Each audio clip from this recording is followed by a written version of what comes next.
look, I've said it before and I'll say it again. Content is king. So if you have some content you need created, hit up iopvideo.com. Video production, podcasting, you name it, we can do it. iopvideo.com. We make things look pretty.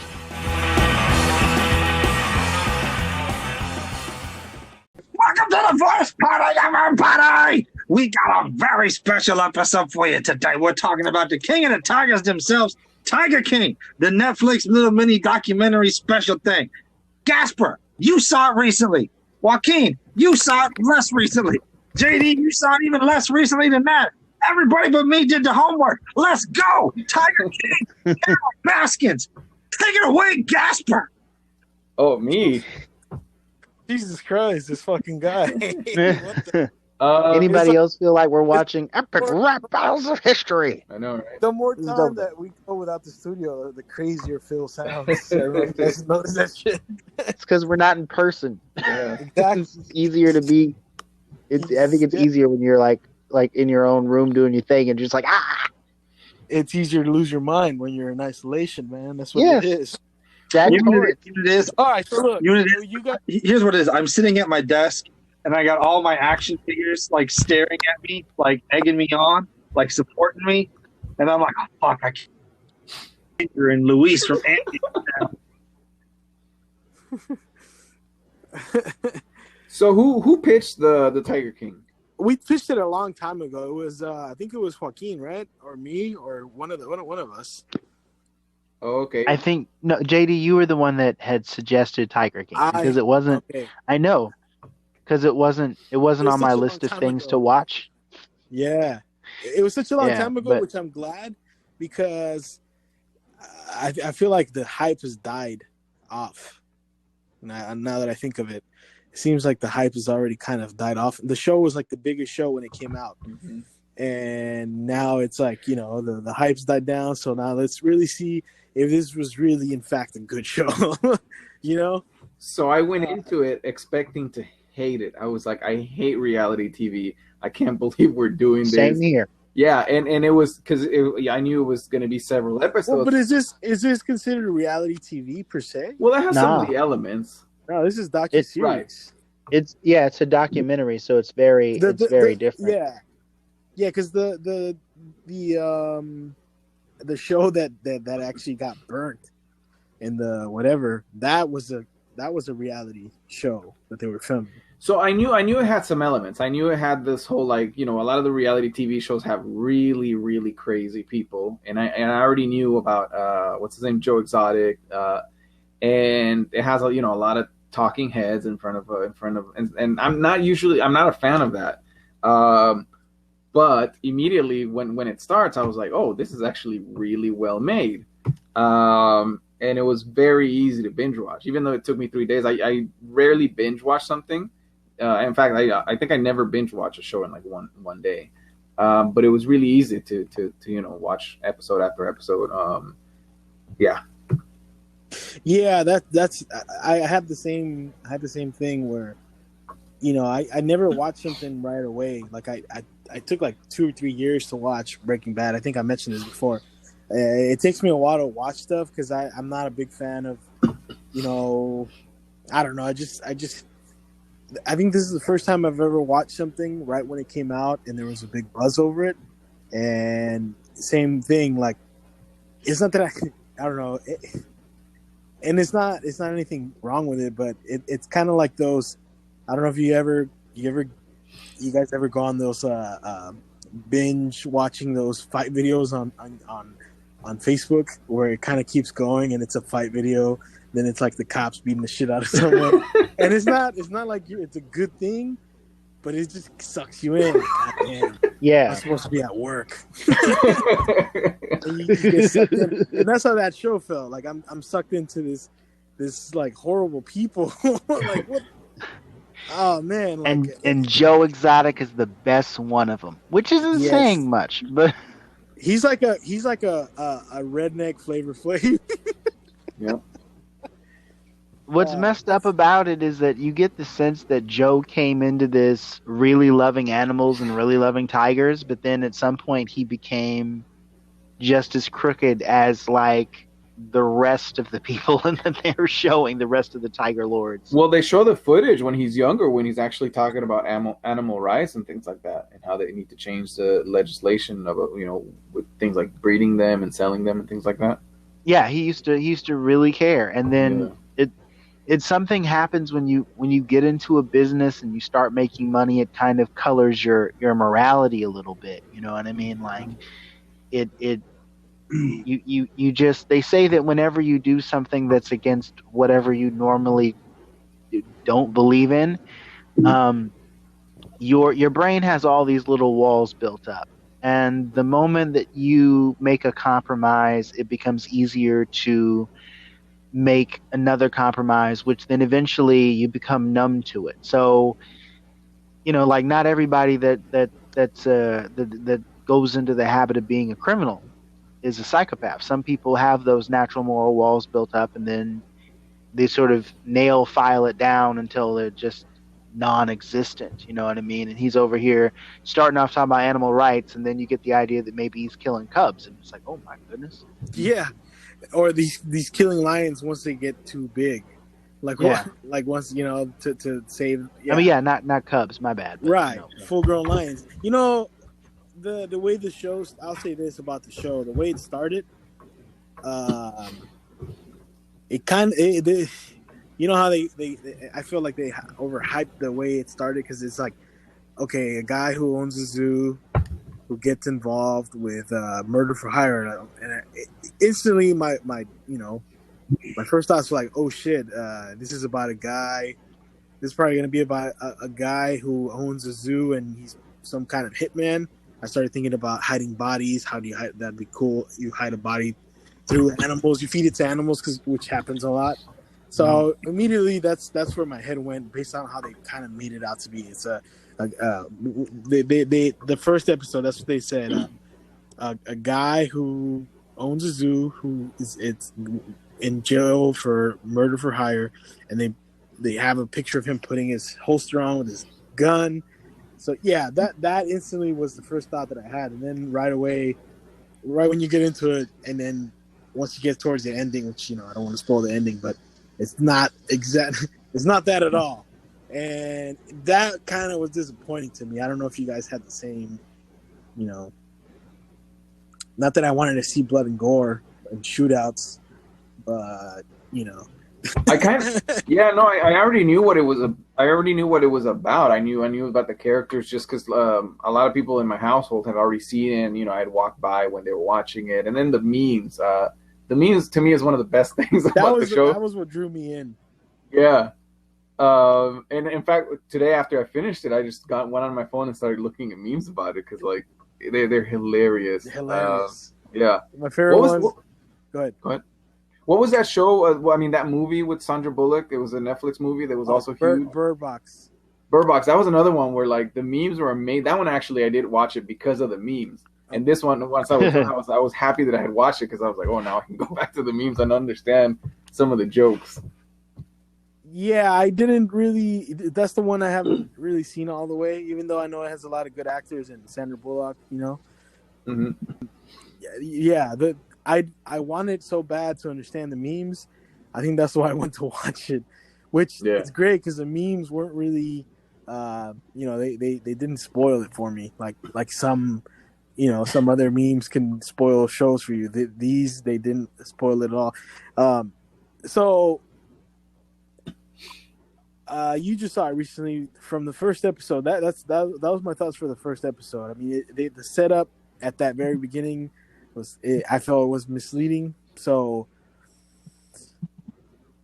overall, though, like I said, I got sucked in, and that's where I kind of started to feel like, is this for real? Are these people for real? Like, are they real, or is this, like you said, like is it going? What I also thought was like, is this something where, because people know reality TV is not real, and documentaries are the only real thing for the most part. So I was thinking, is this like an attempt to make a reality documentary? Yeah, it had some elements at some points where I was like, "What? Like, Yeah, this can't be real. yeah, Right. or at least some of it seemed like some of it has got to be staged." I was saying, you know, Right. Like the whole burning of the material that they had, mm-hmm. like that, and with, I mean, animals' lives were lost, which all right, okay, but at this point, I don't think there's anything they wouldn't do, So I have a question. I don't know if you guys know the answer to it. Probably Is not. is all the interview footage done by the Netflix filmmakers, or was some of it just stock footage from something else? I think. Well, they used. So to this day, I still haven't even gone to look at. Apparently, he has his own YouTube. So I know there was stuff from his YouTube channel that they used, and then there was stuff from His website, his yeah, website. I'd imagine. Yeah, his stock whatever footage, Yeah. and I think even some of the footage that they had for that For the reality TV show that they were doing. Yeah, so it's a combination of a lot. I think the interviews with the people is what Netflix actually went out to do. The interviews not with the Tiger King. Oh, okay. I believe they started filming this when he was already in jail. Oh, okay. Yeah, that was what I understand, because it covers at least what 3-4 years. Yes. Yeah. Yes. And then you see a lot of footage from when they were even younger, which obviously it wasn't Netflix, but yeah, I was confused about that, which I think it adds to how well the documentary was made, where you can't really see behind what's happening behind the curtain. Yeah, go ahead. Watching this series, like, and getting to know the varying, like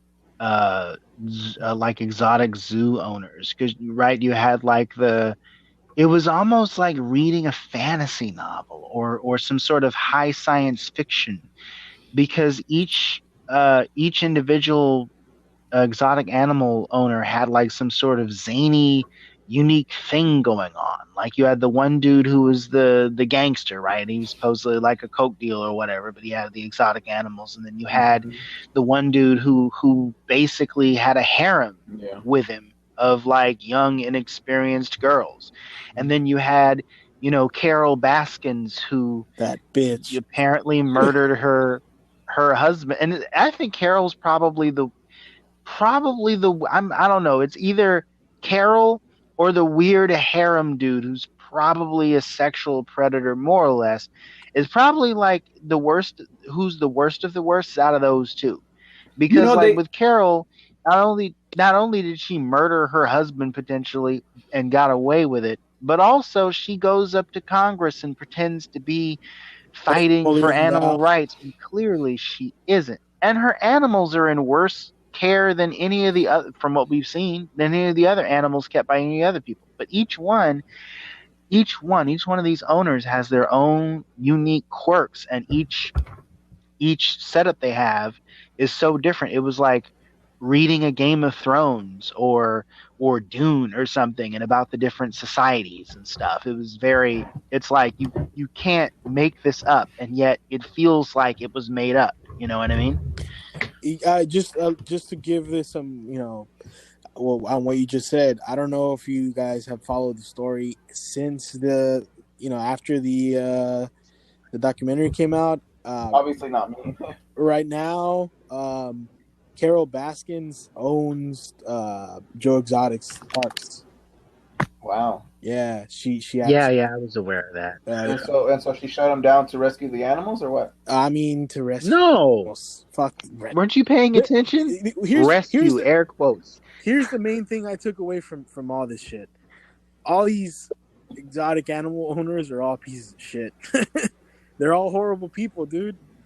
Like, I mean, it's no different than I mean, zoos in general. I mean, that's a horrible fucking business, dude. Like, that's. I did feel that in order to antagonize Carol Baskin, they did have to use some movie making techniques. Like the first time you see her, she right before the shooting begins, the camera's already on, and she's like, "Should I sit? Should I kneel down? Should I stand up?" oh, it's probably better if I kneel down, and it makes it look like she's very much worried about how she comes off. And then a lot of the interviews, she answers a question, and the camera is still there, and you see kind of her facial expression change, or like maybe she's trying to make herself seem like the victim, but then she's done answering as the victim, and then you see her face change. Whereas with the other owners, you didn't have to do that.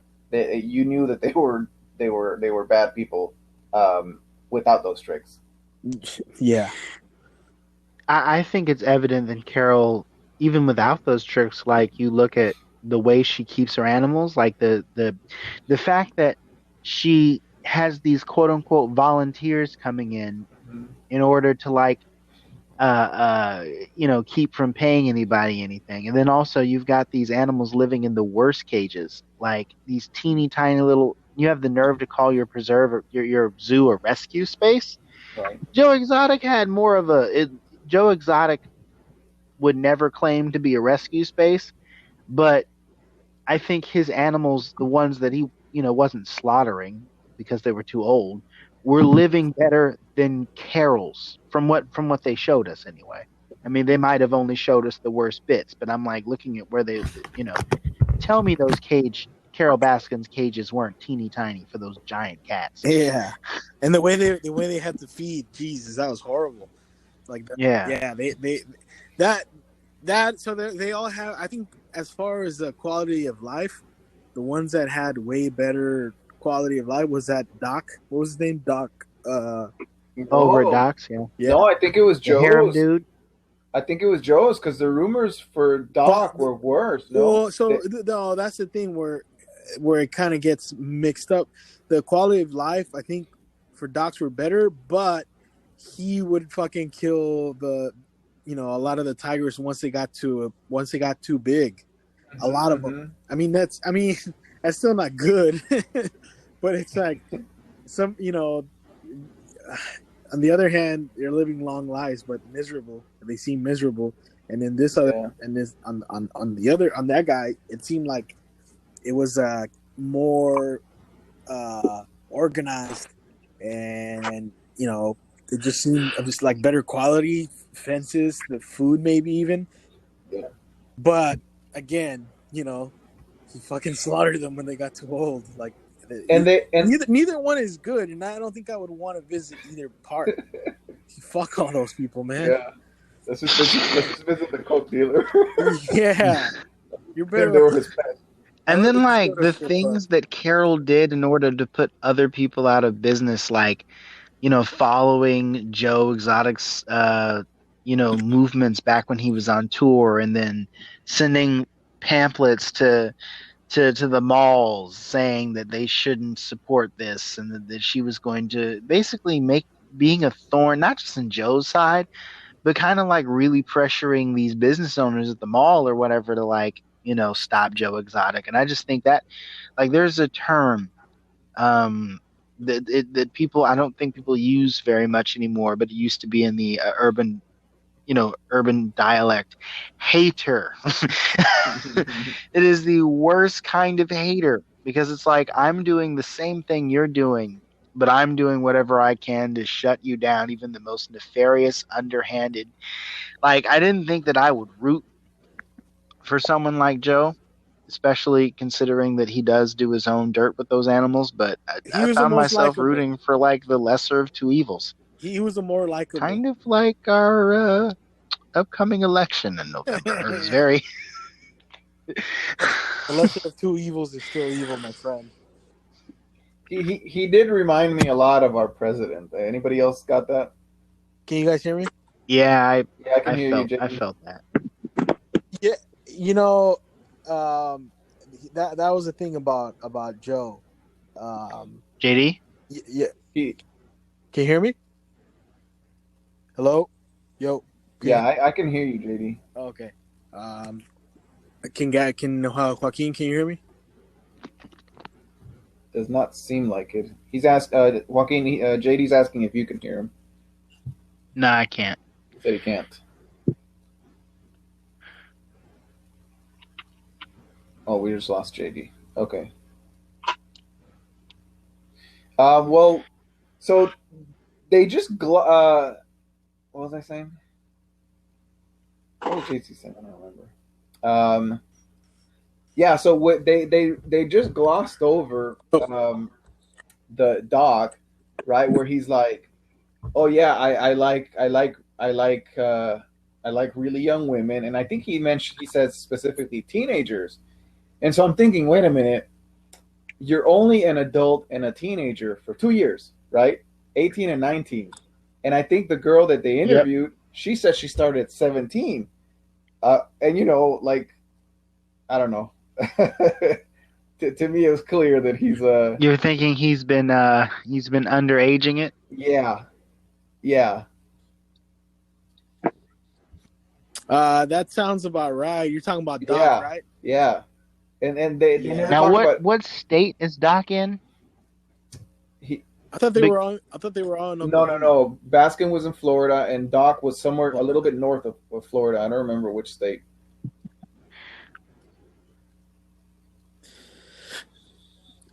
What I was saying earlier, and I know Joaquin couldn't hear me, is they're all of their own form of evil. Yeah. In one way or another. But I think they could have essentially made the show based on either one of these guys, like either one of these characters. They could have based but Joe is like the most likable, the most entertaining.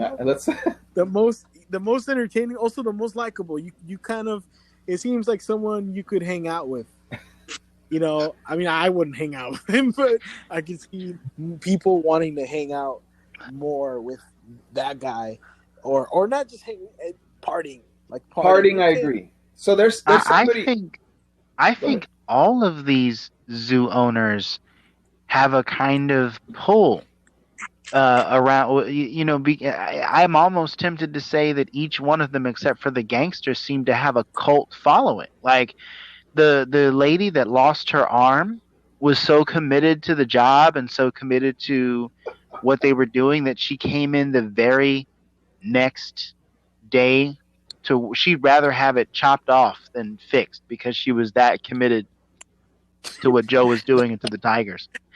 And dude, that was crackhead shit ever. And she's just like, I gotta do.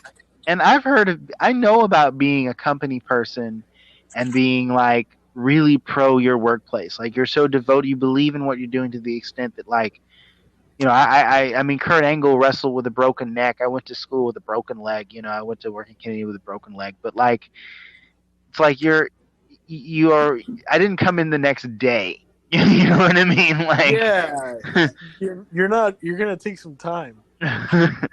and it takes a really strong personality to pull in a group of people around you that are that devoted. Like, you got Doc and his harem, you got Carol Baskins and her legion of like pro animal fans, and then you got the gangster who probably just threatens to shoot his minions, and he probably gives them a decent amount of money. He's probably the only like I said, he's the only non-cultist amongst the group. That's the creepy thing about it, the cult part. Yeah, like it all seemed like a cult. Like, is the fucking the Davidians, and then the fucking it's they all seem like that was a creepy part about it. They all were very cultish, and yeah, the gangster's the only one that seems normal. That's so fucked up. It's the truth. It's the truth. Dude. He was doing that out of necessity, like he came from Cuba, I think, and so he probably didn't have much to his name, so he had to sell drugs to make ends meet. Right. He's the most normal one out of the bunch. He just likes animals. Everybody else is like, Doc has got his like his cult of priestesses around him. And then like essentially having these women. What was his name? What was his last name? Docs? It was like some like something that he wasn't born with. Yeah, right? I don't remember. Let me look it up. And then you got Joe Exotic taking in all these like ex-prisoners, and I mean, more power to him for taking in people who are just finding a place to have nowhere else to go. Like, I think that was really cool. It's like he's taking in all these people off the streets and giving them purpose, but But it's they're living in deceptive. huh? It's deceptive, right? Because he's taking people who are vulnerable, but he's exploiting them, right? You couldn't exploit normal people. Right, because he's essentially, yes, he's giving them shelter, but they're living in terrible living conditions. And then like he'll do nice things, like quote unquote nice things, where he's like, "Hey, for Thanksgiving, I'm feeding everybody a big feast because we're a family." But you're not really sure if he's doing that out of the kind of his own heart, or if it's because he's trying to like keep them enamored. It feels like a manipulative technique when you look at Yeah. how his employees really live. Yeah. It was the name of the guy is Bhagavan Antle. The doc. Yeah.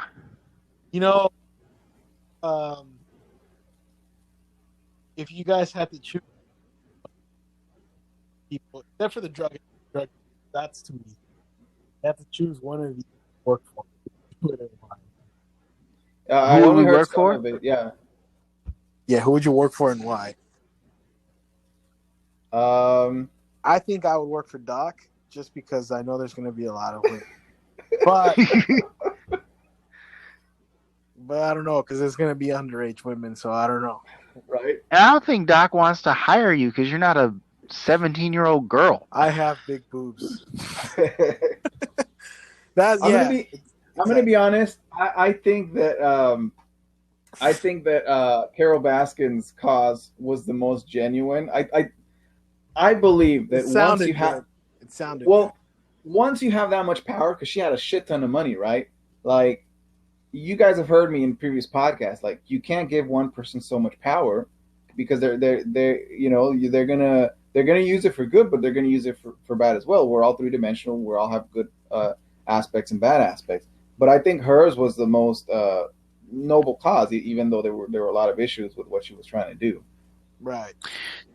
I don't think she ever. Wait, here's my take on Carol. Hold on, just a second. So you're choosing Carol, right? Just to. Yes, I would choose. That was a question. I would choose Carol Baskin. All right. What about you, Joaquin? What were you gonna say? So two things.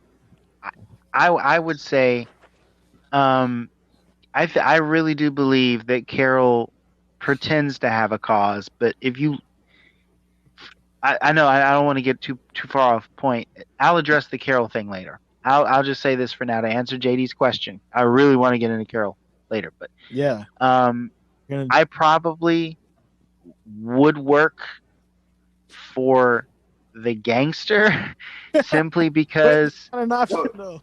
Yeah, he said you can't pick that one. Pick that one. Oh, easy. Never mind. Then I'll work for Joe. Leaders. Joe, I'll work for Joe simply because, if I work for Carol, I'm not getting paid, and Doc is not gonna want me because I'm 34-year-old black man, and that I don't think that does anything for him. I'm not like a 17-year-old naive girl that he can manipulate and then, or where else are you gonna go? You've been just hanging out here for 4 years, right?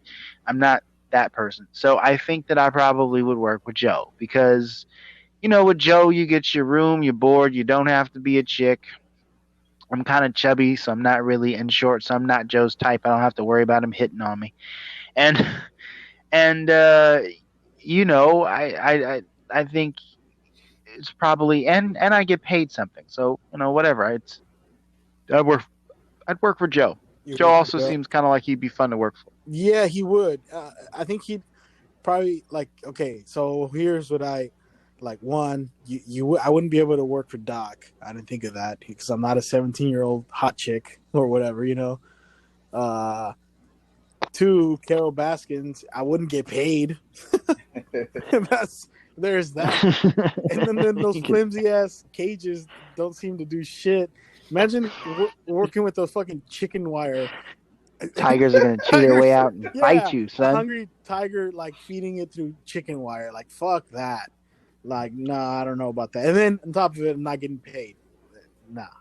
Then the problem with with the Tiger King is if he finds you attractive, you get drunk and you wake up with your ass hurting. Well, because that was his thing, right? Seducing men with drugs. Yeah. So you're running that risk. Not that I think he would find me attractive based on the men he was after, but I overall I think Joe is the most fun. Like you'd probably have fun working with Joe, and like my thing is that And you're guaranteed an amazing Thanksgiving dinner every year. every year. Fuck it, and what were you guys? What was that? What was her name? The girl that lost her arm. It was. I forget her name. But Yeah, I can look it up right now. It's Kelsey. Kelsey. That was she's back to work. Her wound's not even healed. Yeah, dude. Like that shit must have still been dripping. Yeah. Like that's man. I gotta get my fucking meth. Like let me get back to this. You know it's crazy because like that just tiger, tempting the tigers is what she doing. Them tigers that smell the blood. Dude, the tiger and her will probably still see each other. Like they didn't say She said it in the last episode that she was with that tiger every day after that. Like my thing I is, saw an interview. how does that not give you PTSD? Like, how do you not look at that tiger and feel a pain in your stomach? I saw an interview with this gangster from San Francisco, Ron Newt. I don't know if you guys are familiar with Ron Newt, but he was this Cisco. I saw an interview with him in Vlad TV where he talked about when he had a tiger. He owned a tiger, I believe, in Oakland when he lived in Oakland Hills back in like the 80s or 70s. And it roughed just up that coke money. Yeah, it roughed up his crack money. It roughed up his daughter or some shit like that. Wow. And after he went to the hospital to make sure his daughter was gonna live, he came back home. He got a machine gun and he went to his backyard and he machine gunned that tiger. I mean, I don't know. Because you once it gets that taste. You know, that shit's not, I mean, for the most part. So I was just thinking, like, this crazy bitch went back to work with that same tiger. Mm-hmm. Like, that must have been some good meth these motherfuckers were getting, dude. Because I'm not going to go and fucking sit somewhere where some fucking tiger's digested my fucking arm. It wasn't digested yet. It's already digested a piece of me. Fuck that. I'm not fucking with it, dude. Like, I don't know. It was still in the tiger's stomach when she went back. Yeah, dude. Either that fucking tiger's gonna get a bullet in his head or fucking Joe Exotic. I think the deal breaker for me working with Joe Exotic is that I can't. You can't yell at me. You can't like. You can do it maybe. Oh yeah, I feel you. Oh yeah, I'm not. Yeah, I'm not. Yeah, and I'll shoot him, or I don't know what I'll do, but like, I can't get yelled at. That'll trigger my fucking PTSD. Yeah, someone's gonna get roughed up for yelling. Yeah. Now, actually, now that I've heard both of you who you guys would pick, I think I have to change mine because you're right. It is a deal breaker that you're not getting paid, and it's a deal breaker that those fucking like chicken coops that those tigers could easily get out of. So I think I would pick the doc. Yeah, because that one seems the safest. And it seems the safest, and there's hella hot women. I mean, as long as they're of age, yeah. Right. Well, no, a lot of those women, like, he got them when they were 17, but they weren't 17 anymore. Yeah, you're right. They were in their 30s. You know, that's why they were still there. Yeah. I think one of the women she left, but then she realized when she left, she had nothing. It was like, what have I been doing the last several years of my life? And oh my goodness, you know? Yeah. You know what? And then you go back to him, and he's like, "Oh, they're free to leave anytime." They're sure they are. Yeah. I would choose that as the only thing is, as dudes, you'd probably be the ones that fucking have to execute these animals once they get too big. You can't get friendly. The rule was that we had to pick one. I know. Yeah, I think that would be the one. That would be the one I'd work for. Yeah, because otherwise, the drug dealer would just be too easy, you know. And then Joe seemed like those like when he had that other guy come in. What was that other guy? The fucking Jeff? the 90s cool guy from the who looked like he was a retired. He looked like a retired band leader from one of the '90s bands, like That he guy was aged out or sad. something. You know who he looked like? Have you guys seen The Lost Boys? Yeah, He looked like he's one of those assholes that they kill in the beginning of the movie. Like one of those dudes that like him and his girlfriend steal the comic books. You remember that? He looks like that. yeah. He would be that guy, like in those movies. Like he starts trouble and then the villain kills him to show how the villain can kill people. And he was the main villain of the whole show. Yeah, he was. He's the most piece of shit person in the whole show, in my opinion. Yeah. Like I like that guy the least, and he's the one that's like still free. Yeah. Yeah, and now I don't know if you guys know, but he has like a nanny. Yeah. Those guys are creepy. No, and if you look at his wife or girlfriend, his wife's face when they're talking, like it was uncomfortable because he's like, yeah, I got to pick her, I got to pick the nanny. I was looking at her face like, I don't know what he did to convince her to agree in front of the camera, but like nobody would be fucking happy about that nanny or normal woman would no. Hell no. No, I don't think so. Yeah, Especially the way he was going on about it. You know what I mean? Clearly, he picked the nanny, obviously, because it was damn attractive and whatnot. You know what I mean? It's one thing to just go, okay, well, we'll just hire someone, first person we can that's qualified and we know is not going to ruin our kid. But it's another thing to just out and out pick someone that looks like they belong on the cover of Sports Illustrated or something, you know what I mean? Like the swimsuit edition, and your wife feels that energy, right? Like, oh, my husband is really trying to pick somebody that he's drooling at. This is on some Arnold Schwarzenegger level stuff going on here. I don't know. And that girl was like, what, early 20s? The wife? Yep. Yeah. Yep. And the nanny's like, so she knew what was up. The nanny's like 10 times hotter than her, dude. Yeah, those guys are creepy though. I don't know. Yeah. In my opinion, those dudes that are like hella into. I don't know. You guys ever heard of comedian Big J Okerson? I don't think so. I don't know. Yeah, well, he's one of the best comics, and he has a special on Netflix where he talks about he's in his 40s, and he said this friend of his said to him the other day, hey, dude, I had sex with an 18-year-old. He's like, shh, don't say that out loud. No, it's legal. That sounds weird coming from an old man. Like, like that, because it's not a normal 18-year-old. You know what I'm saying? Like, it's, I don't know, nothing against, that's your thing, but those guys are creepy. Yeah. And that Doc guy, I mean, the thing about, like, Joe Exotic, you got straight men. Straight men to have sex with him and marry him, not just have sex, like marry him.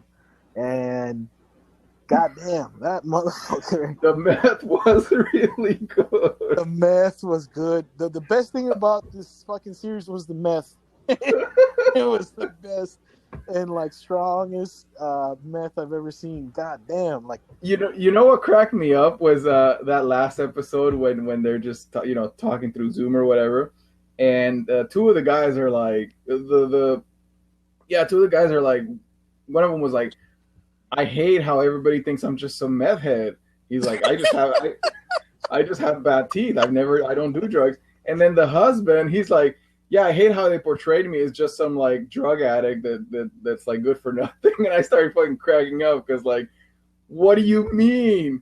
You spend the whole series without your shirt, like slurring everything you say, and of course people are gonna think you're a meth head. I eat a lot of candy, bro. Right. Oh man, go ahead. No, it's just that shit was hilarious. These like these people who look fucked up are complaining that people think they're drug addicts. Yeah. Now yeah, go ahead. Sorry. Of Joe's workers, who's the best? Who's your favorite?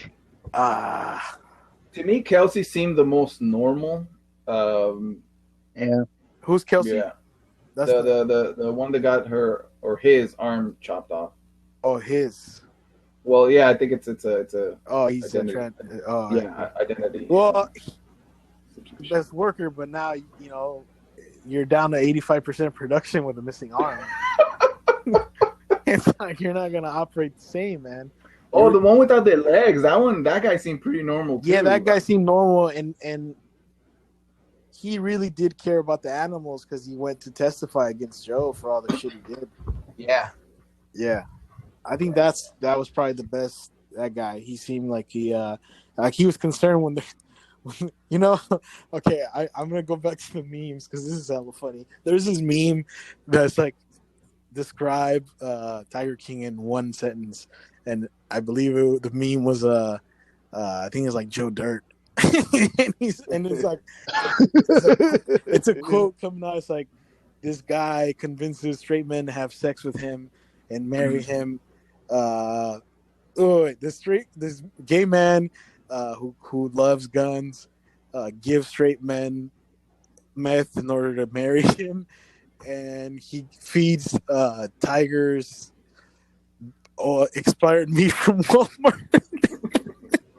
And it was like, holy shit, that is the show in a nutshell. Yeah.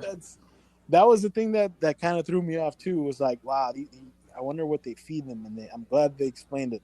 Old, expired Walmart meat. And then he feeds people that when he's doing the Thanksgiving dinner, right? Yeah, that was what he said. That it's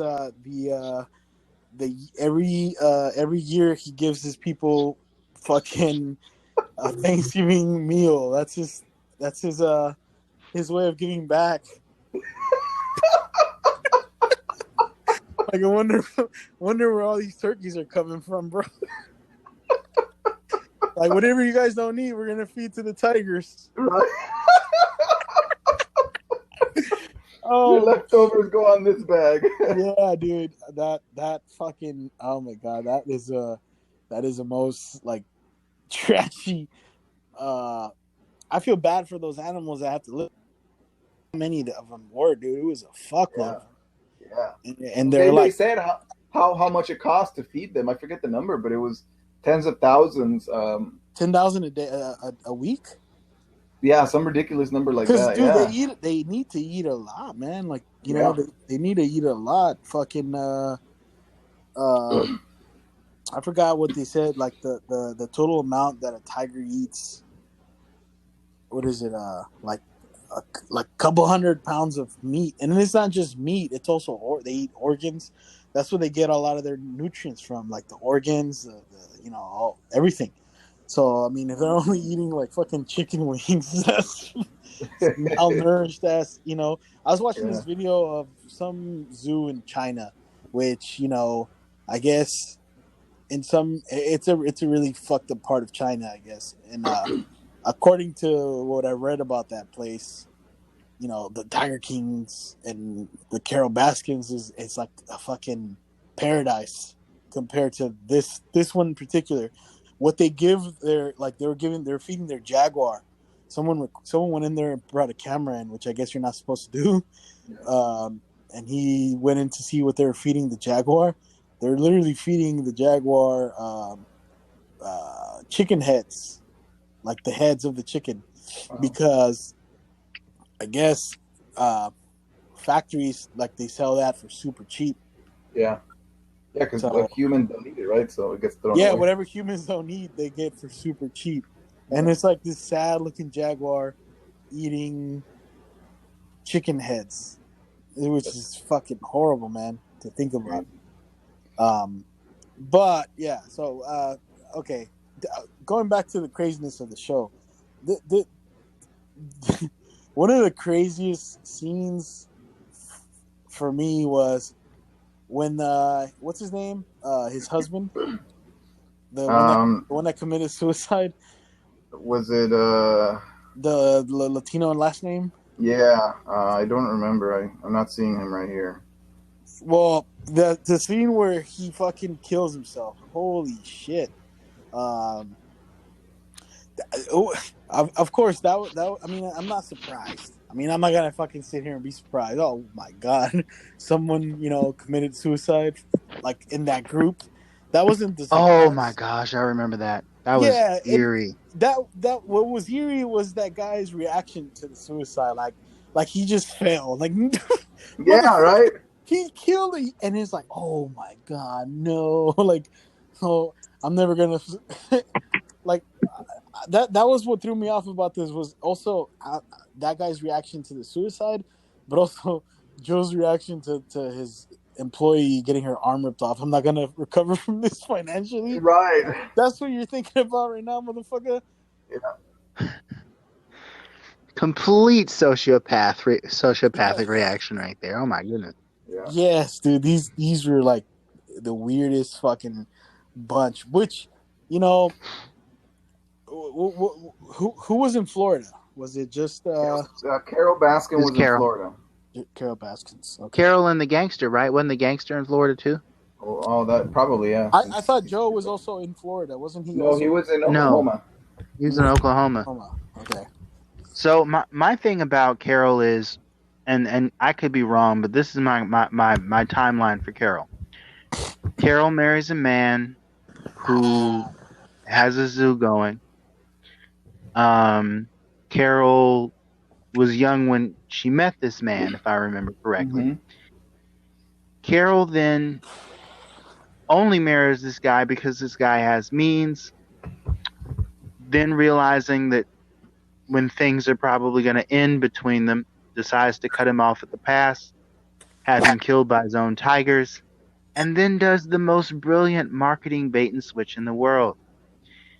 She decides to make a big show of being this major lobbyist, supposedly for the protection of those animals.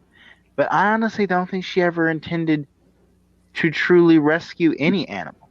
I just think she saw an opportunity to make herself appear legitimate, and in a way that the other zoos were not. Because it's like you could say, yeah, I just own my own zoo, and that could have been fine. But I think for Carol, she needed to corner the market.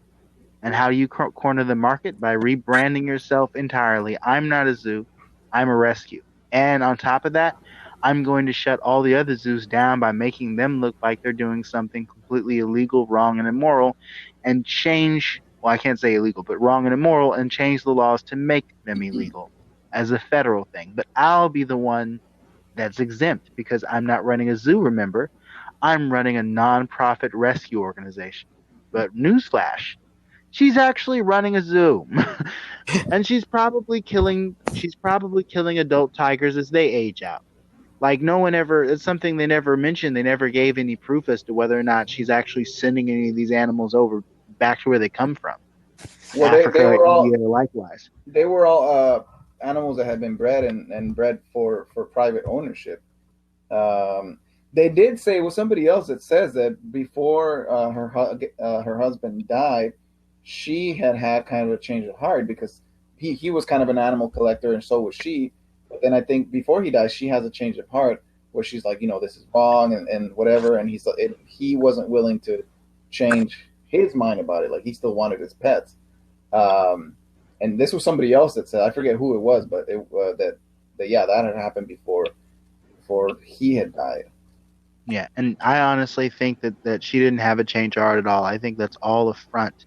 Yeah. So that she could, you know what I mean? So she can look better. But from the outside looking in, she doesn't look any different from the other animal keepers. It's just a definition. It's a brand name. It's marketing. That's the only difference. And the whole thing. If anything, she's worse. Right. The whole thing of rescue. Like, that just means you fucking, I hate when they use that word for, like, zoos. Like, we rescued this tiger from a circus. Okay. So you took him from having to do something against his will to being held his will. Like, that's can all I it just really is. Can I just say I'm sorry, go ahead, JD. No, go ahead. I'm super skeptical about how sensitive we are as a society to animal rights. Like, we are literally fuck them, right? I'm just kidding. Well, we're imprisoning black and brown people. We're killing Arabs, in a different country. But you have somebody like Carol Baskin who's dedicating millions of fucking dollars to tigers. You know, tigers. Sorry. Are you saying if tigers had it their way, they wouldn't fucking? No, I'm saying put that fucking money into Black Lives Matter. Put that money into defeating ICE. You know, put that money into bringing awareness that Arabs are dying. For people. Well, Yeah. look, Carol isn't as far as I know, Carol doesn't seem to be investing any money into saving tigers. If anything, she's conning other people into giving her money to supposedly save tigers. But it's $1 billion business for her. You know what I mean? She's not donating anything. People donate to her so they can quote unquote rescue the animals. But I think she came into it with money already, and we know that she had more money than Joe Exotic from like an inheritance. Yeah, her husband's money from the same business, right? Yeah. Like, was it? No. He had money before because he didn't have a zoo business, did he? Oh yeah, he had money from another. Okay, yeah, you're right. You're right. In illegal. He had other business ventures. Yeah. He dabbled in illegal breeding. Oh, did he? Because that was what they were doing. I don't know if you remember. There was footage of her showing you how to breed animals. That's right. Yeah. And it was illegal, you know. Mm-hmm. So that's kind of what how they got involved with it, and then she had her change of heart. You know, she found Jesus, quote unquote. Yeah. I don't know. The point is, whenever I hear people talk about animal rights, I'm like, you have no idea. You're looking for something to give meaning to your life, and you're completely blind about all this injustice that's happening. Anyway, sorry. I know this isn't a political episode. No, but that is something that I think about. That is something I'm sure a lot of people think about when they're when they in talking about animal rights. And it's like, I get it. I'm all for animal rights too. I mean, it's hard to say that I am for animal rights because I fucking eat them, and eating them, you're supporting, whatever. Yeah. But I mean, we are human. That comes back to that. Yeah. We are people, and I see your point. Yeah. I do too. I think that I will say this, excluding my disdain for Carol and my belief that her wanting to quote unquote save the animals is disingenuous entirely to its core and origins. The people that are throwing money at her to save these animals, I definitely agree that they're putting too much of they're spending all their money into saving these tigers that are already on U.S. soil or whatever, when we have problems at home that we could fix. And I'm not against doing good for animals. I'm definitely an animal lover, but I also feel like animals have their varying purposes in their different places in the world. Like, should we be? I think that a good like state-funded zoo that has got like that rare panda that's almost about to go extinct or whatever, that rare animal, and the zoo is there to preserve it and it's there for educational purposes for the young and what have you. I think that's fine. I think regular zoos that aren't like killing lions or selling them off to other that's the difference between like a city zoo versus like Joe's zoo, is they're not slaughtering tigers. They're actually taking care of these animals, but when you have these independent zoos, they're not funded by like the public and it's profit driven. You tend to want to cut corners. You tend to want to kind of do whatever you can, even if that means like killing off your extra lions that you have lying around. You know what I mean? And I think that's really where the problem lies, is the difference in motivations here. But there are some animals that need to be in the wild, and I understand there are some animals that don't get to live in the wild for various reasons, and maybe they're better off at a city-run zoo. But then there are some animals that were meant to be eaten by other beings. I said beings because I'm including us in that. Like, the lion goes out and hunts the zebra, hunts the gazelle. Mountain lions go out and hunt deer. So I don't see any problem with eating meat. I don't think that's against animal rights at all, because at the end of the day, the animals are hunting each other for food. I It's a don't I part don't of see nature. I don't see I don't see a problem with eating. Like I guess I sound My, hypocritical, but like my the way that point some. is I don't think it's anti-animal rights to eat an animal, because the Right. animals in nature eat each other. So, Yeah, you but know, what I about those the ones that are like the conditions that they put some of the animals? That's the problem where a lot of people kind of, you know, and I agree, like seeing how they are kept and all that. Some like the oh crew, yeah, no, the like. Okay, that's I just want to I'm make the definitely against distinction. cruelty. Okay, cool, I'm with you, cool. JD, on that. I'm definitely against animal cruelty. Like, I think that animals should not be caged to the point where they cannot walk. I think that Or they like should be. beaten up for fun from these fucking psychopaths that work at the at the slaughterhouse. Yeah, that's wrong. I think that Yeah. that it Okay. even the food that even the animals that we're going to consume as food should be treated um humanely, because those Yeah. things, animals may not be us, but they still have a nervous system. They still feel pain. Like elephants grieve their dead. So there's Right. something there. There's some kind of intelligence there. And we shouldn't be Yeah. abusing that, you know. There was a couple of Um, things. Sorry, go ahead. but at the end of the day, I'm still gonna have a hamburger every now and then. So sorry, Bessie. Like, I may not beat you with a stick, but eventually your head's gonna come off, and I'm gonna eat that delicious, delicious ground beef. Yum. Hey man, it's either that or we fucking eat humans. You know what I'm saying? Exactly. The Donner Party homes. I was watching a documentary earlier about the Stalin's cannibal island. I don't know if you guys are familiar with that. No. And it's basically an island where they took a lot of prisoners from, Stalin's prisoners, which some of them just people who didn't want to give up their their belongings, and people who disagreed with him politically. Yeah. And they lumped all these people into this island. I forgot where exactly, like somewhere off of Siberia or I forgot. But anyways, they were giving about a pound or something each of flour per every 2 days or so. When eventually, first it started off as bread, then it was just flour, and they were mixing the flour with some of the water that was there, and it got a lot of people sick. So then eventually they just started waiting for people to get weak, and whoever got weak, sorry, buddy, we're gonna have to Take one for the team. take one for the team, and then it just became like very common. Then it's like, you know what? You talk to me loud. you screamed at me the other day. We're gonna fucking eat you. Yeah. And I think that's where animals come in. I think I think one reason why people are quick to throw money at save the animals, but then shrug their shoulders at man's inhumanity to man, is because of man's humanity to man. Hear me out.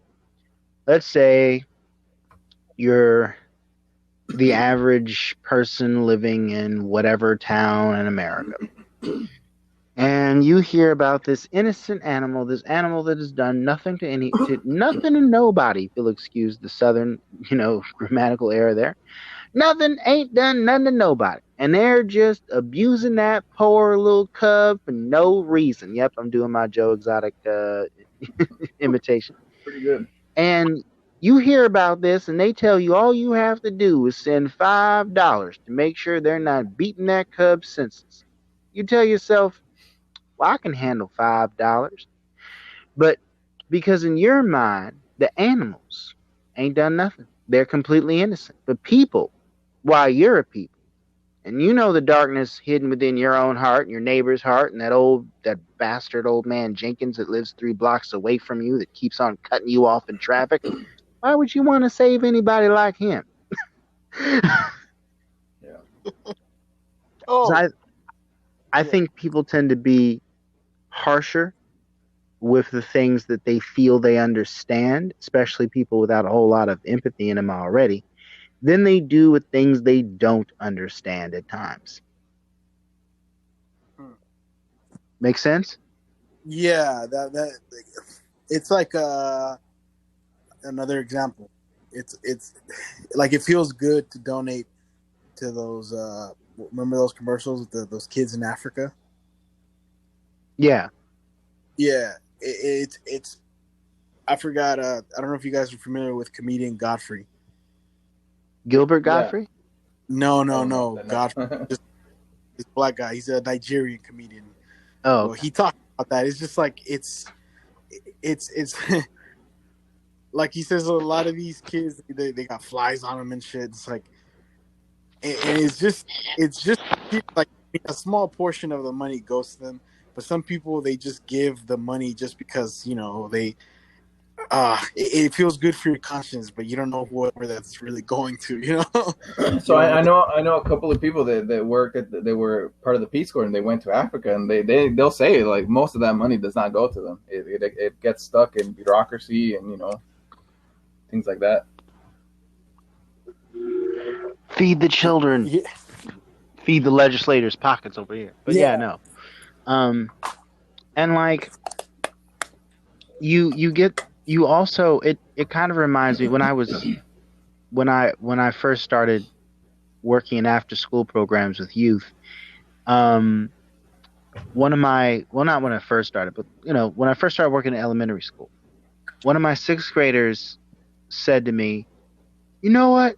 Whenever one of us wants to stay outside longer for recess, because the rule's supposed to be 15 minutes, but I was a bit of a softie, so sometimes I'd be like, 16, especially as this is my first time over a group of 30.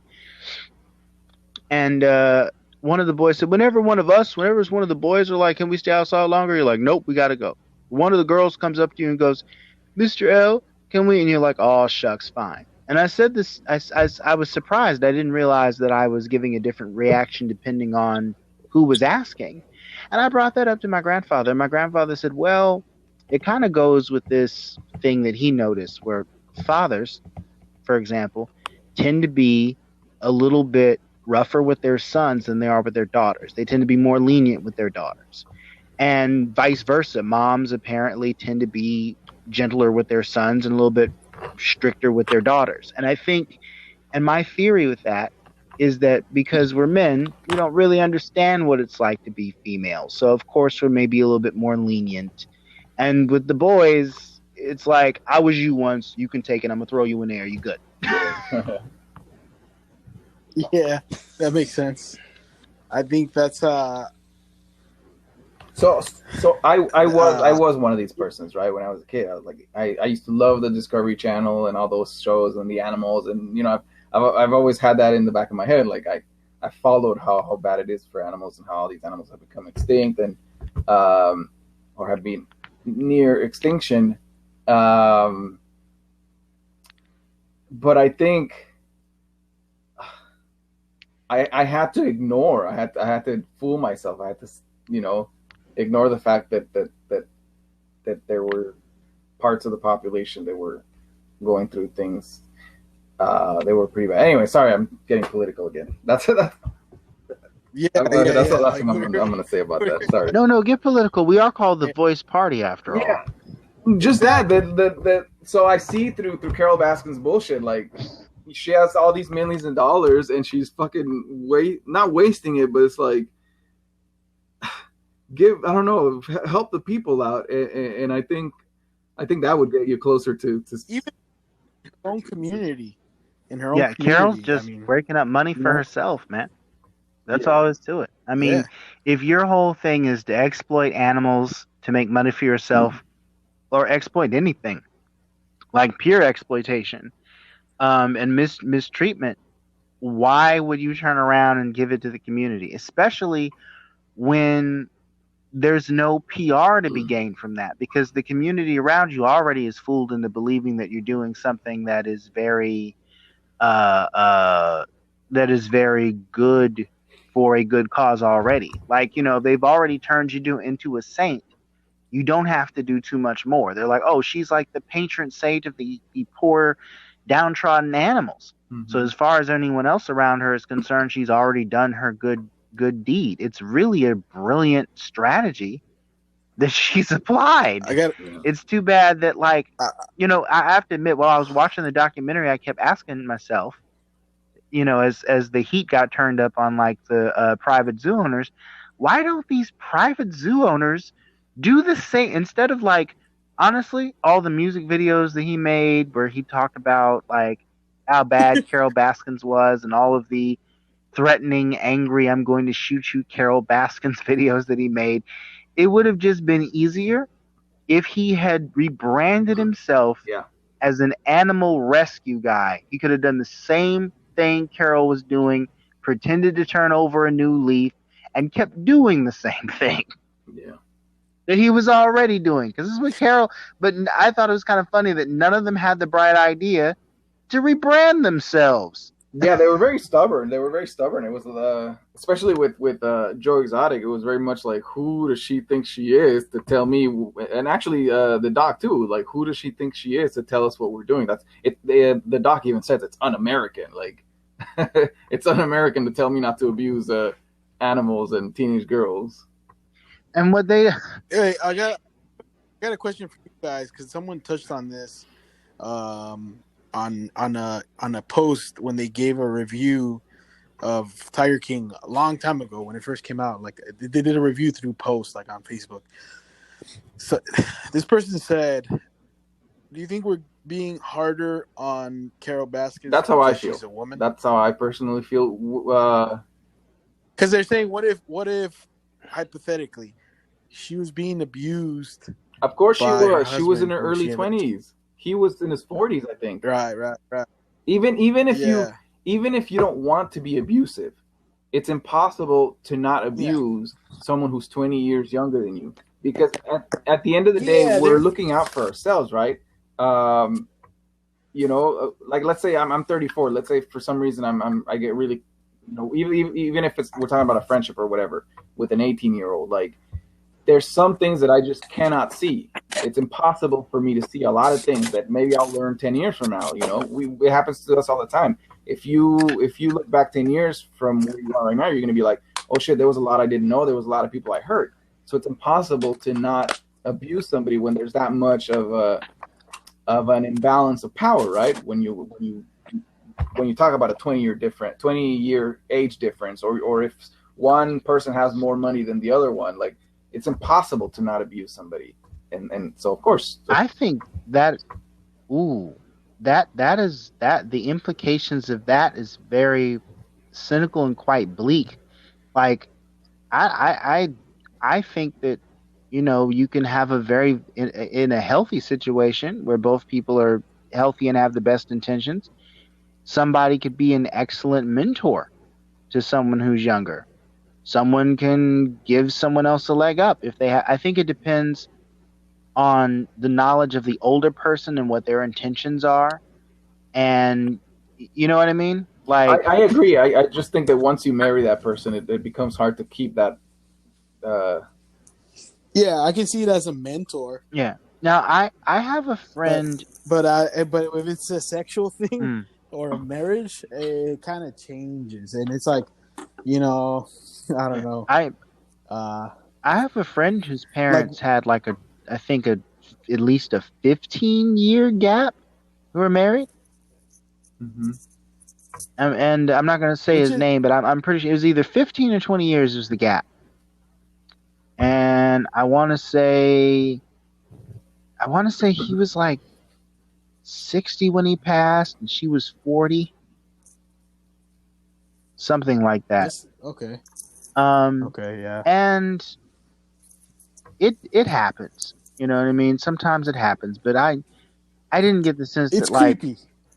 there was any kind of abuse going on. But then again, what do I know? I was just hanging out at the friend's house every now and then. Like, oh hey, but I get your point. You know what I mean? It kind of if you're 40 and she's 20, it does feel. But I mean, a 10-year gap may not have been so bad. Like if he was 40 and she was 30, maybe it'd be a little bit, because you're kind of more settled into yourself at 30. Yeah. Right, but the question is, do you think that we as a society or whatever are going a little extra hard on her because she's a woman? And if she was a Right. man, I'm not saying me, you, but just the way, because everybody, that bitch Carol Baskins, everybody's on that same, Yeah, that is you a know, universal thing that you know what I mean. like I saw a little short video, and it was of three kids. remember Can you hear what Joaquin, Chris JD? Riggins said. Uh, Yeah. what? We can hear you. Are you Oh, able to sorry. hear No, I Joaquin? Okay, yeah, can't No, hear he was Joaquin right answering. now. no, yeah. Oh, my There bad. is My a bad. little video, a little short GIF or GIF or however it's pronounced, and it was of Yeah. three kids, and one kid had a cowboy hat on, and I guess he's supposed to be Joe Exotic. He had boots, and he's like dancing with his hips. And then there's a girl who I guess is supposed to be Carol Baskins, and then there's like a guy who's also all three of them are dancing. And then the little girl that's supposed to be Carol Baskins pulls out like a revolver, shoots the boy that's supposed to be her husband. I think he was wearing a sign that said Carol Baskins' husband. And then these stuffed tigers get thrown on to him. And then This sounds like Joe Exotic's music video. Except there are little kids, doing this.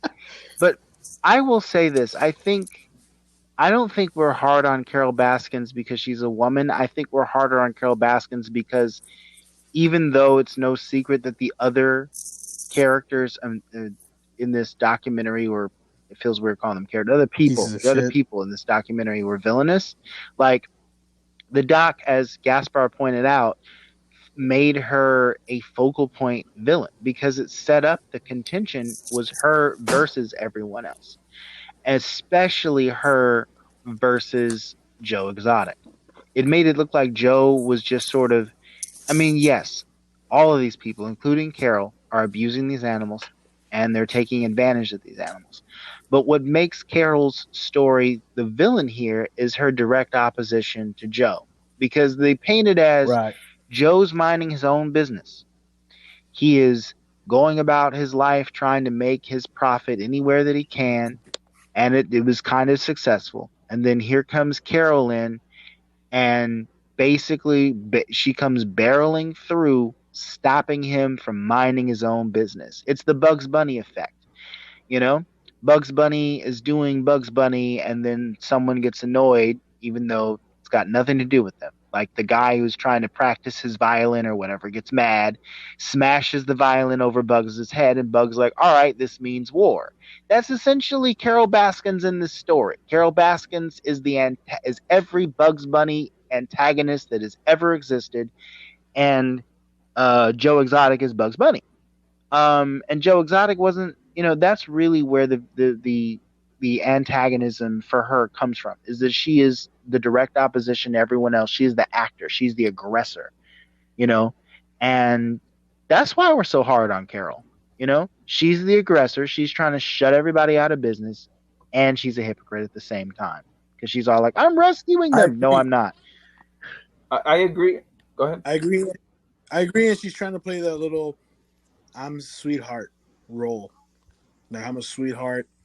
Yeah, it's phony, and I hate phoniness. I think phoniness trumps a lot of this shit. Yeah, I also agree that well, what makes her the villain is that she makes it personal, right? Although I think that, to me, she believes her own lie.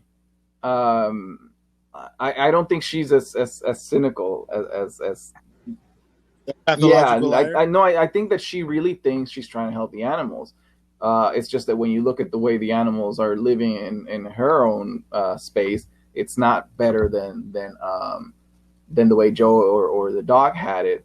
The other worse. thing, yeah, it's worse. The other thing, though, is that we can kind of pretty much prove that women do get judged a lot harder across the board with whatever you talk about. They tend to get judged harder. Yeah. Yeah, like we had this talk with Chris Riggins, where when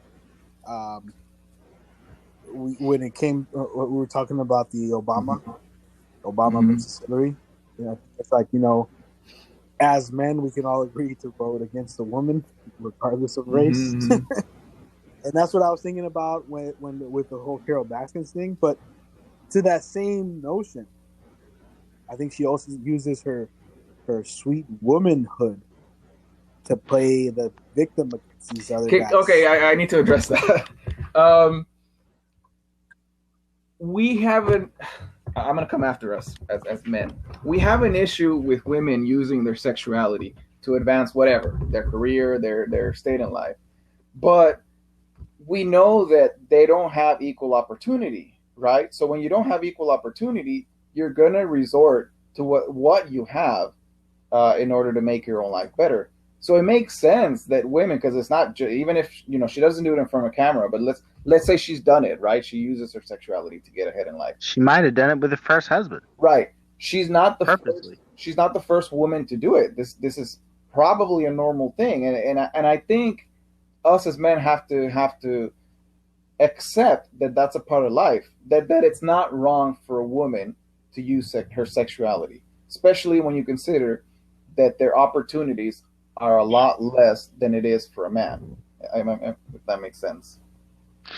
I see what you're saying, but I think that there's so many different layers to the nature of the way that men and women are perceived in our society and what kind of access they have. I was talking to a friend of mine, and he pointed out, he said, well, I'm not going to say his name, but he said to me, in social, not in the most base level of society, I'm talking about like your small town community, for example, in a lot of places, a lot of situations. Let's say you have, and I'm talking about pure, I guess you call this a double standard, but let's say you have like a family of 3. You have one child and mom and dad.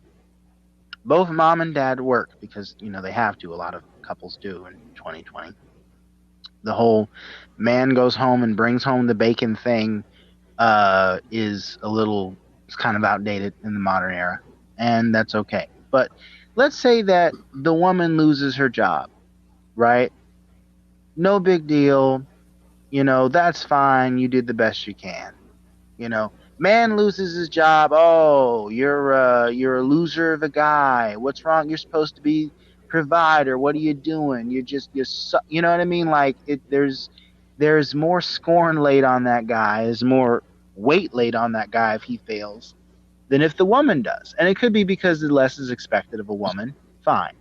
But you know what I mean? There's a lot weighing on us too. There's a lot of unfair expectations labeled for both genders, I would say. And that's an example of one of them. We're in a world where both men and women can work, but I think there's still that expectation that we're supposed to earn more, we're supposed to do more as men. And that's it can be stressful for some men, I think, to try to uphold that, I agree with everything you said. I don't think that point it necessarily goes against the point that I made. And also, what you just said, I would qualify as toxic masculinity. Don't you think? Can I agree with what you said, Gaspar? But this again, this we're talking about Tiger King. This is a whole. No, you're right. This is another scenario. We may have to edit this out and put this in a different episode. No, but I wasn't really disagreeing with you, Gaspar. I was just like, there's a whole nother layer to this. Yeah. No, I'm saying, like, I agree with every point with a lot of what you guys said, but I think this is a totally different case. Not topic. I mean, all that applies to it to a certain extent, but this is something else. This is some crazy shit. And we're not talking about the Carol Baskins. We're not going after the Carol Baskins that was like a 20-year-old married to a 40-year-old. We're talking about the fucking kingpin tiger bitch. We're not going queen pin. She found herself in that situation, because what's his name? Her husband, before he was her husband, she was walking in the street in the middle of the night, I think, and I think she had just gotten beat by her boyfriend or something like that, and the future to be husband, I forget his name. He literally turns his truck around and starts talking to her, and I think she ignores him, and he does it 2 more times until she finally gets in the car with him. Like, that wouldn't happen the other way around. Some 20-year-old girl would not rescue a 40-year-old guy who's walking in the middle of the night. She would not give him a gun and be like, "Hey, here's for you to feel safe." You know, she found herself in the Carol Baskin that we see in the movie. Got there because she was that vulnerable 20-year-old Carol Baskin. I don't know. To me, she learned how to get where she was through some kind of skill. I think personally, I think that it's unfair to look at it as she was just this snake that was stabbing people in the back constantly. I mean, maybe she did it to her husband, and she maybe she was that snake all along. And maybe the fucking dude called her out on her bullshit. That's what she was walking. Maybe, but when you think about what she got in return, like just like the drug dealer, she had nothing. She had nothing, and all of a sudden she has millions. And so it's like you put enough people who have nothing in a situation where she's at, a lot of them are gonna try and stay where they are. Like, how many people are gonna want to give up those millions of dollars after you've invested time into a husband that has the millions of dollars? I don't know. I don't think she's the only one who would do that. No. Well, on that note, man, what are you guys' overall thoughts, and what do you rate this on a voice party scale of 1 to 10 stars? Man, we didn't even get the chance to talk about how this gripped the whole nation for a minute, this docu-series. Oh yeah, no, we could My still do that. goodness, no, go ahead. Like this was a perfect time to release some shit like this too, because this came out right when COVID started. Yeah, I mean, sorry, go ahead. Would this have mattered? Would this have been as big if there was no quarantine? I don't think so. It would have been big, but I don't think it would have been as big. I think it wouldn't have had a great start the way it did. It would have probably over time with the memes, kind of like Bird Box, because Bird Box wasn't big when it first came out, but the memes. I was reading an article that this movie had no it didn't use the conventional methods of advertisement, Bird Box or whatever it's called, and it was all through social media that they advertised it, and for the most part, and that got it a lot of views. It was like one of the most viewed films, and I think that's what eventually would have happened with this one, but the quarantine is the reason why. Nobody had anything. Everybody had nothing to do. Yeah, but look at these fucking. I think it was smart. Like, you think your life is bad, motherfucker, because you're home. Look at these fucking idiots. And they were on real time. They weren't even on COVID time. That was their everyday life. Quarantine hadn't affected their sanity yet. Exactly. Right. I mean, Jeff didn't need quarantine to be a terrible person to move in and kick everyone out and treat the animals even worse. And oh my gosh. Yeah, this is when you could earn a lot of money on non-essential jobs, and this is the path. Right. I mean, do tigers transmit COVID-19? I don't know. Yes, I think there were some zoos that where the tigers got COVID-19. Now, I heard about that too. It's like, who the fuck is testing the tigers? Some brave soul. Nah, Carol Baskin is putting money so that the fucking tigers get tested. Dude, but it's like, here's the thing that pisses me off. Nothing like, again, we're going back into the human versus animal rights. But it's like, there was people asking the president, like, when can we expect testing for people? It's like, oh, the tests are already behind, blah, blah, blah. That's what he was saying. So, some bullshit, because there wasn't enough tests at first. But then you hear an article that a fucking tiger not just one, several. I think, several animals got tested. Are you fucking kidding me? Like, who is running this shit? Let me ask you guys. What do you think about Joe running for governor? Was it governor or mayor? It was governor, wasn't it? First, it was governor, yeah. He can't be any worse than Trump.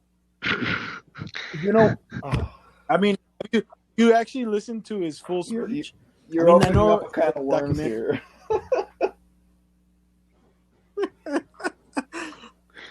Now he ran as a libertarian, right? Yeah, as a libertarian. Isn't that like just a fake, or a fake Republican? Like they're subtly they're an interesting bunch because they're all like, they hate the government. When it comes to taxes and stuff, they're anti-tax, like Republicans are. They're a little anti-authoritarian too. Some of them don't really believe in jail so much. But the main thing they all have in common on the economic side is no taxes. They think the any kind of tax for any reason is theft. And I'm like, well, how are we supposed to get the potholes out, idiots? But anyway, they're probably on potholes where Rand Paul lives. Very like and personal liberty. That's what they're all about. Yeah, right? and the other on the other hand, rights. They do have some liberal ideals because they're like, you know what? It's okay if gays get married. So they're very interesting. So they're not really Republicans per se. They're like a weird combination of Democrat Repub, where they're like, yeah, smoke your weed legally, but don't tax the weed when we buy it. Which, yeah, that's kind of them. Individual freedoms. That's what they push on. Like, you can do what the fuck you want. They kind of remind me of anarchists. If anarchists were if anarchists were able to organize at all, it's kind of hard because this is in the name, anarchy. But if they were able to organize at all and form a party, I think it would look like the libertarians.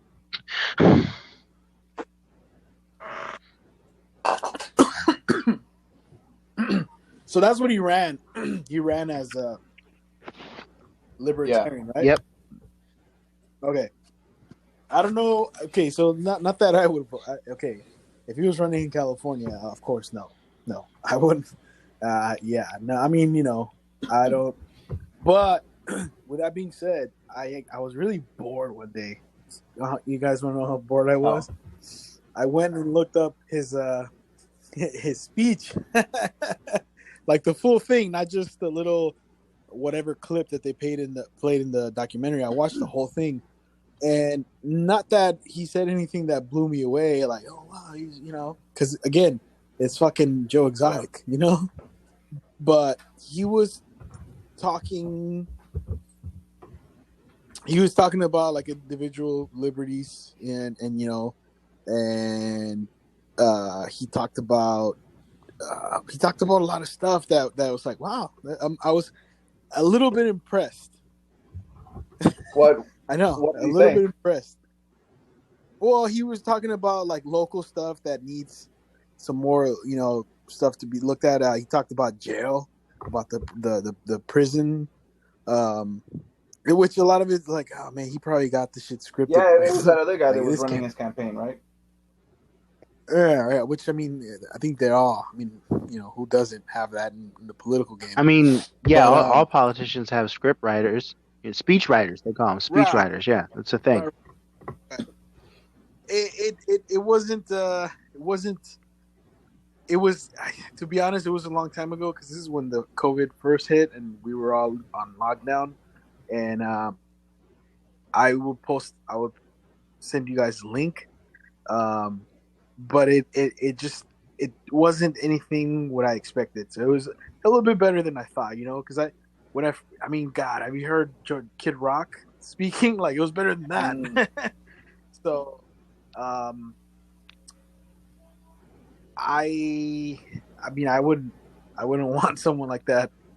Any one of those, I wouldn't want running anywhere I live. Speech, no speech.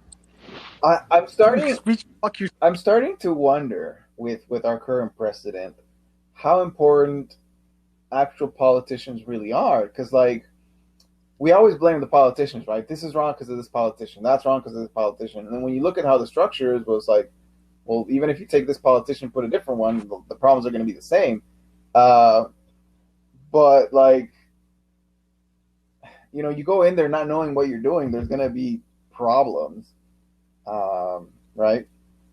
Like, Yeah. Joe Exotic was really just a narcissist. He just kind of wanted to be famous, and running for governor was just an extension of that. Yeah, and he right from the beginning, he was using his campaign money to do like that was like a good start, you fucking idiot, like you, and that's what he ended up getting in trouble for. I didn't know that was illegal to use. He was using money from the zoo, right? From the zoo, yeah, it's your own money. I believe that's what he was doing, his own money for. And for that the got him in campaign, trouble? which I believe so. Oh, yeah, okay. the first time. Got it. Now, Which, now, what did you? Do you guys think? Can I just say this real Yeah. quick? Because this also another reason why, like, you would. I mean, the thought of it just sounds crazy. Him in office, but like the other reason was that what was that guy, the creepy guy that came in as his partner, Jeff. Once Jeff came in, and Jeff would just took over. Like, you don't want someone that much of a pushover as a leader. Sorry, I don't know where we got. Oh, you mean? Well, it's because he signed certain paperwork over to Jeff too. Jeff had a lot of weight to throw around. Mm-hmm. That was the thing. He gave him too much legal power. I don't know what. I think he might have sold the zoo to him or whatever, just to keep, Or he was a part owner, no? Like, he wasn't fully the owner. No, he was. He had Joe had to transfer the zoo to Jeff, so to divert Carol Baskin from suing Joe. So Carol Baskin would have had to start over all the paperwork to sue to come after Jeff now. Honestly, Joe should have just gave it to one of his workers, man. He could have trusted one of them. Yeah. The one with the arm. Right. She was the most Die hard. She was not about to betray him. That was so dumb of him to give it to a complete stranger like that. I have that question for you guys. Like, I've never been somebody who's going to trust somebody like that. Like, nobody. People, you hear these stories where, like, oh, I let my friend borrow money, never heard from my friend again. Even that has never happened to me. So, do you guys see yourselves ever getting screwed over like that? Like, or do you know people that? I guess I know people, but I don't know. What do you guys think about that? I think it can happen to anybody, man. Okay. My great grandmother once told me this. She said, she was like 103 when she told me this, but she said, she said, one time she had a friend ask her for some money. She didn't say how much it was, but it was a lot. It was, I guess it came out of her life savings, I think. Said, please let me have this. I promise you I will give it back at such and such time. So my great-grandmother gave it to her as a loan, and then she never saw that woman again. They had known each other for years. My great-grandmother then told me, if you ever to think that you're going to loan someone something, make sure that it's something that if you gave it to them, it wouldn't hurt. As a matter of fact, tell them it's a loan, but in your heart, think of it as a gift. And I have followed that policy ever since. So there have been people who I even got to the point where I just told people, like, yo, I don't give people loans. I help people out. Yeah. Here you go. And if I can afford it and we're friends, it's yours. Because at the end of the day, I would rather give you something that I could potentially part with or sacrifice rather than give you something that I really need in the next 2 weeks and then get burned. Mm-hmm. And keep our friendship going, keeping both of us honest, Yeah. That is a very good. I'll keep that in mind. I'm just kidding. I usually don't have much money to loan. Yeah, me too. Yeah, same here basically, which is another reason why I don't give loans. But yeah. So I and I've been in a situation where I fucked up, and I, like, yo, man, it's gonna be all good. I'll be able to whatever, and then things went horrible, And then, yeah, I don't want to be in that situation again. So yeah, I don't know. Giving someone that much, if it's something like, loaning someone something, and then with the situation that Joe Exotic got into with what's his name, that's that's not even loaning. That's just like complete. Here, you have power over this thing that I think I'd rather see my company fall to the fucking ground. Yeah, I think probably I think so too. Than to fucking give someone power over something I started, and then now it's going to shit, and I have to be an employee to this shit. I'd rather just fuck it, let this fucking burn this shit down, dude. I guess that's maybe not a good thing either. Pride has a lot to do with that, but yeah, that's I'd probably sleep better. Yeah. So I was actually kind of bummed out when Joe Exotic went to jail. Were you guys bummed out too? I didn't like him. You didn't Not like at all. You didn't like who? Joe Exotic, but I was still bummed out when he went to prison. It's not that I was bummed out, but it's like, okay, first of all, you hire a guy who you think is a tough guy to kill somebody, and then I don't know, just the way he. Okay, look, I'm not condoning violence. I'm not condoning anything, but if you're gonna do something, I'd have more respect for you if you do that shit yourself. Mm. I'm not condoning violence, guys. Just so everyone. I mean, you've seen mob movies. You know the boss doesn't get his own hands dirty. Right. Yeah, hot boss. That's and I don't know. I would have had more respect. Are you guys hearing JD fine? Do you guys think? Let me ask you guys this: do you think that Joe Exotic actually burned down his own spot just to keep the reality TV show from being produced? I do. I think that's very possible, since even more so since he it came out that he was also killing some of his animals, like Doc was. Mm-hmm. I think it's now more than ever, I do believe that he could have definitely been capable of that. I'm not gonna lie, as a creative myself, watching all that burn, and then the guy who was actually producing the reality TV show, like my heart just wept for that man. Like I didn't actually weep real tears, but inside, I cried inside. I was like, oh no, all that work, Yeah. all that footage just gone. Yeah, he was more devastated than Joe.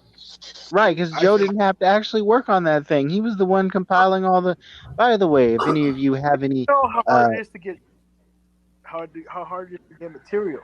Yeah, it impossibly hard. And speaking of speaking of just documentation and film work, if any of you listeners out there need some professional documentarians for an upcoming project, you can holler at iopvideo.com. We have excellent rates, and we will make sure that the footage is backed up at all times. It's not going to go down in a fire. Thank you very much. There you go. There goes the daily plug. IOP Video, we make things look pretty. I think that guy had the most, because they wasted his time, and not only did they waste your time, he I'm pretty sure he had a lot of good stuff, and now all that hard work is down the drain. That guy seemed like the only normal one. It was probably his idea. It's like you won't believe this shit. Like what? Call Netflix.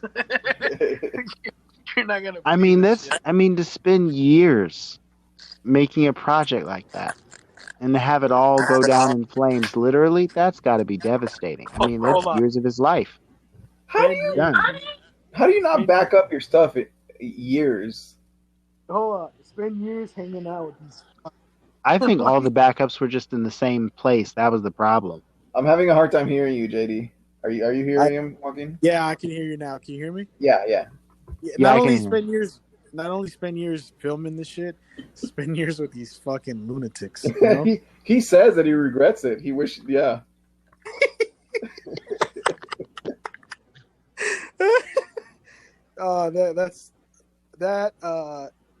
I imagine like what that guy like. You know, he's coming back to his fucking regular ass life after spending time with those fucking yahoos, man. That I don't know. So I have zero interest in like if a sequel came out, I wouldn't watch it. No. But if But I'm sure there is. But if Rick's footage came resurfaced and they edited it as a comedy, I would totally watch it because some of those scenes were hilarious. Like when the studio burns down and Joe Exotic is like all mad, making threats to Carol Baskin, and he makes a mistake, right? He makes a mistake, and then he's trying to correct himself, and you see how he just cares about how he presents himself and not really about what's going on. Like, I cracked up. You guys remember that scene? Yeah, I remember that Yeah, scene. he's talking about how his crocodiles died and some shit like that, and he fumbles on some words, and then he stops, and he's like, wait, let me start over. And it's like he wasn't angry at all. He was just performing For the camera, yeah. Yeah. Though, oh my god, I bet Rick, the producer, had tons of footage like that. Yeah, I can see why he burned it down. Yeah, that Just tons of footage of you looking just disingenuous. Dude, when the tiger is biting his boot and he shoots at the fucking tiger, like at the same time I was horrified and I was laughing. Because here he's talking about how much he loves these animals and he shoots one because it's biting him in the foot. What the hell? It's like, it was a bit like, honestly, watching this at times was a bit like watching a classic Warner Brothers cartoon. It really was. Right. It's like, I'm gonna shoot you in between the fucking eyes. I love my tigers. They just, wait, one of them bite me and shoot. Blam, blam, Dude, blam. he's talking about if this is the part that cracked me up. If they come after me and my animals, you're gonna have something like Waco, and like motherfucker in the like 4th episode, he submits himself to some fucking guy.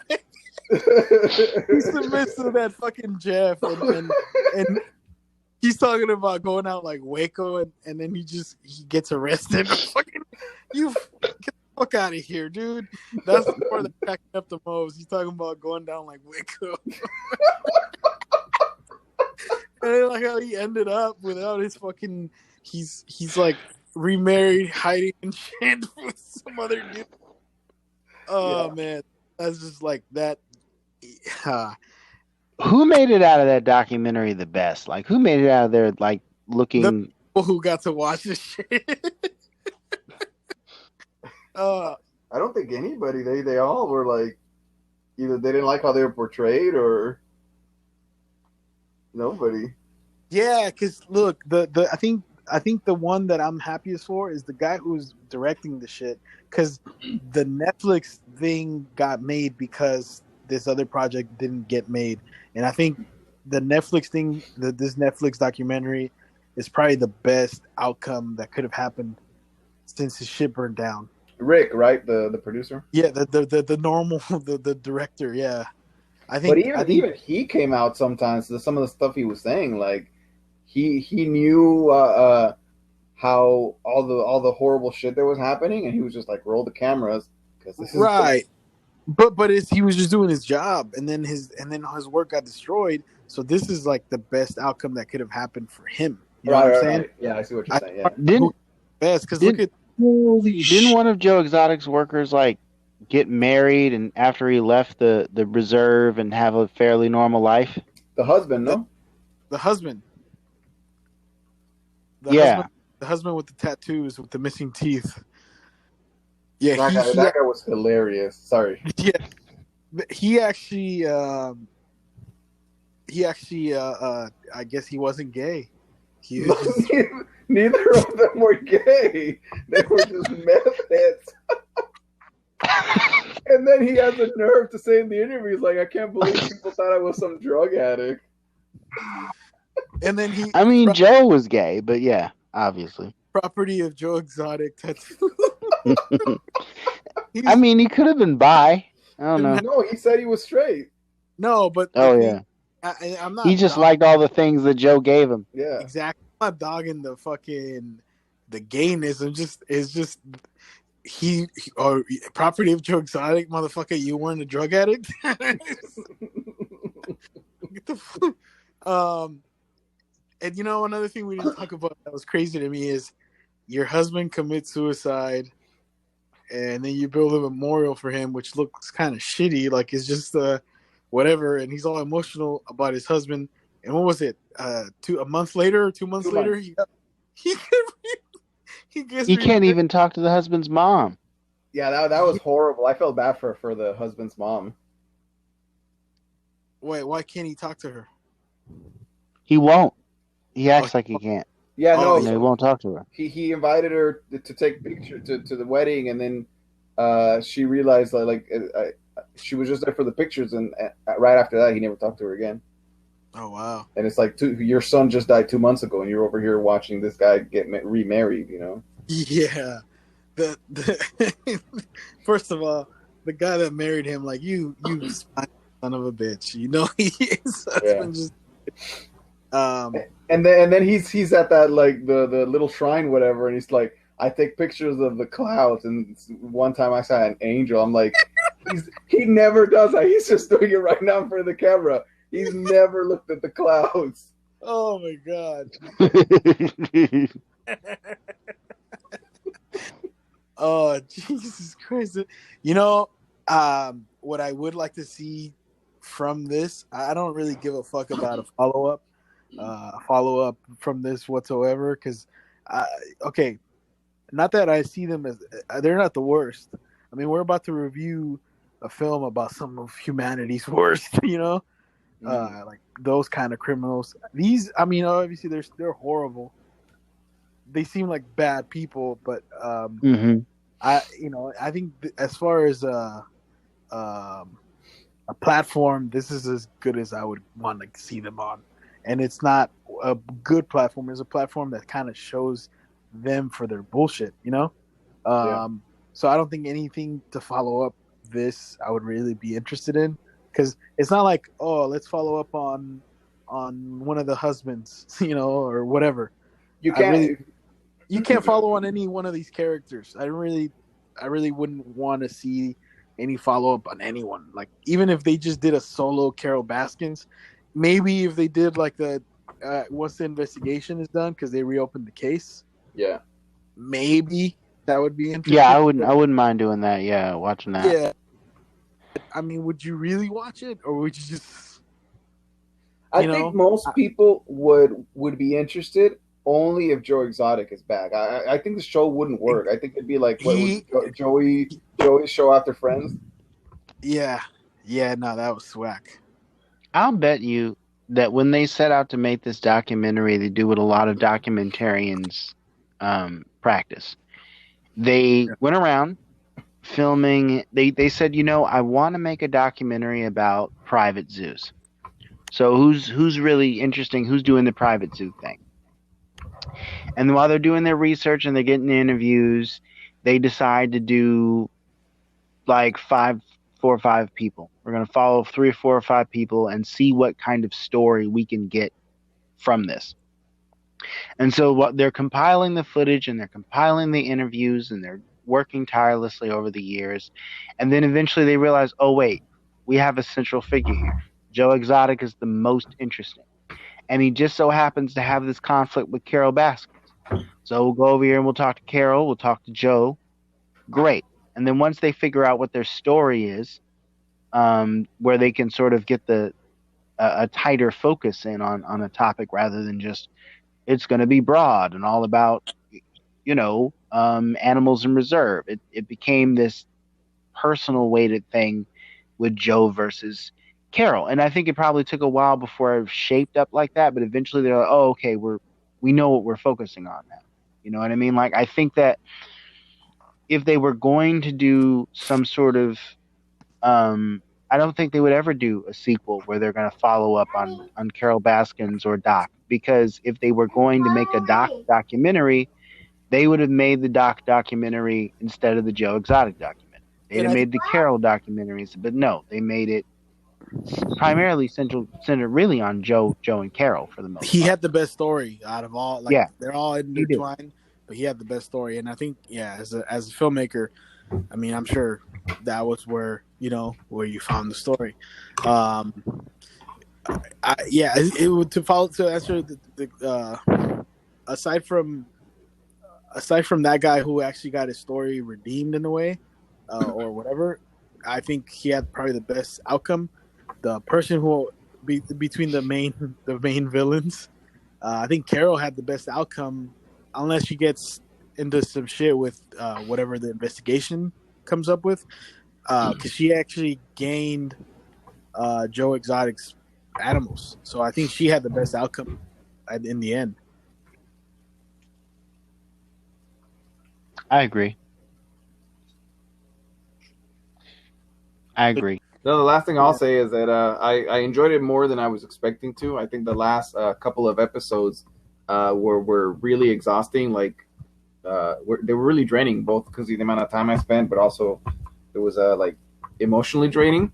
But this one was very refreshing. I wouldn't watch a second season, but I enjoyed watching it. I don't even think I'd watch it again. Yeah, same. I agree. It's not a wholesome show, No, it's not. Yeah, but yeah, that's exactly how I feel about the show. Those are my closing thoughts. It's like it's like I said, like you watch a fight video, you get sucked into all these like bad worst case scenario videos, and then you just kind of look at but then you kind of want to, it's fun to watch once and that's it. But that's my final thoughts on Tiger King.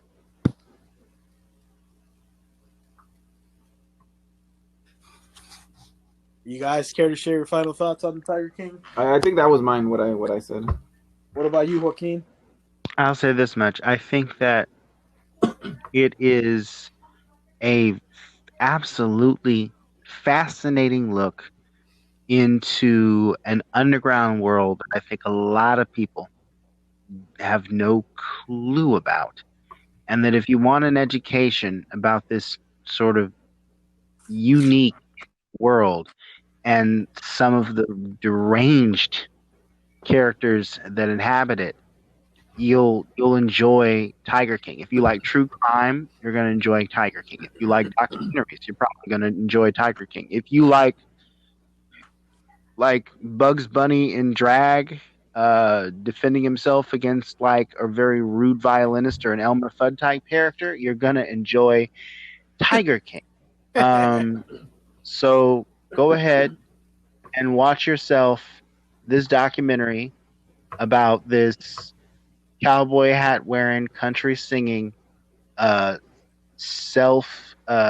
was basically doing, I think, YouTube, possibly before there was YouTube, on his website, just doing that, just putting up his own stuff, like trailbreak